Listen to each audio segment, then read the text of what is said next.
रांची स्थित गांधी चौक परशुराम बस्ती में स्थानांतरित होकर आई शराब दुकान का स्थानीय लोगों और अंतर्राष्ट्रीय बजरंग दल की प्रांतीय अध्यक्ष प्रीति धंधरिया कांग्रेस नेता सोनू दुबे के द्वारा दुकान हटाने को लेकर प्रदर्शन किया जा रहा है। वहीं रविवार की सुबह 11 बजे शराब दुकान के सामने जमकर प्रदर्शन करते हुए शराब दुकान को हटाने की मांग की गई। साथ ही इस दौरान जमकर नारेबाजी की गई। इस दौरान सूचना पर भारी पुलिस बल मौके पर पहुंचा। वहीं शराब दुकान न हटने पर स्थानीय महिलाओं ने आत्मदाह की चेतावनी दी है। वहीं एक हफ्ते के अंदर शराब दुकान नहीं हटाई जाती है तो अंतर्राष्ट्रीय बजरंग दल की प्रांतीय अध्यक्ष प्रीति धंधरिया ने कहा कि दुकान के सामने उग्र आंदोलन किया जाएगा। वहीं स्थानीय महिलाओं का कहना है कि शराब दुकान खुलने से बच्चे बच्चियां ट्यूशन और स्कूल नहीं जा पा रहे हैं। शराबी रास्ते में छेड़छाड़ करते हैं और महिलाओं का निकलना मुश्किल हो गया है। शाम ढलते ही अंधेरे में असामाजिक तत्व लूटपाट की घटना को अंजाम देते हैं, इसलिए शराब दुकान कहीं और स्थानांतरित किए जाए। जो नई शराब की दुकान उठकर आई है, हमने इसका विरोध किया है।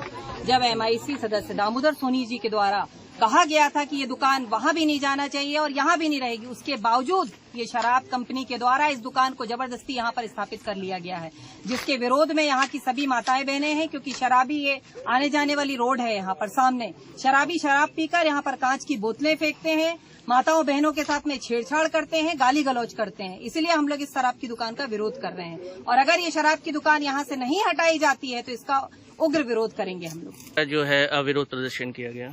ये मानेगांव क्षेत्र का परशुराम कुंड के किनारे आदिवासी बस्ती का इलाका है और हमारे मानेगांव क्षेत्र में अभी विगत 1 वर्ष से मदर टेरेसा स्कूल के पास ये अवैध शराब की दुकान ये थी और लगातार महिलाओं ने, क्षेत्रीय महिलाओं ने जो विरोध प्रदर्शन किया, उसके बाद इस कलारी को यहाँ शिफ्ट कर दिया गया। बस वहाँ से 10 कदम उठा के यहाँ शिफ्ट कर दिया गया। मेरा निवेदन है मीडिया के माध्यम से कि ये आदिवासी बस्ती है, मजदूरी करने वाले परिवार हैं और इन परिवारों के बारे में सोचने के लिए जनप्रतिनिधि को खड़ा होना चाहिए था, लेकिन जनप्रतिनिधि क्यों नहीं खड़े हैं, विधायक जी क्यों नहीं खड़े हैं, विधायक जी इसकी जिम्मेदारी क्यों नहीं ले रहे हैं, ये उसको समझ पाना बहुत मुश्किल काम है।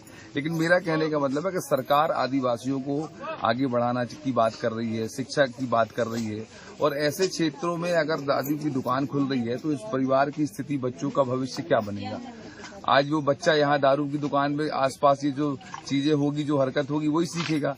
तो हमारा निवेदन है प्रशासन से, क्योंकि दारू की दुकान एकांत में होने की वजह से आसपास की जो छोटी बस्ती है, शाम को जो दारूखोर यहाँ दारूखोरी करते हैं और महिलाओं के साथ अभद्रता करते हैं, शराब की बोतलें फोड़ते हैं, गाली गलौज करते हैं, इतने एकांत में इन गरीब महिलाओं की और लोगों की मदद करने के लिए कौन आएगा रात में।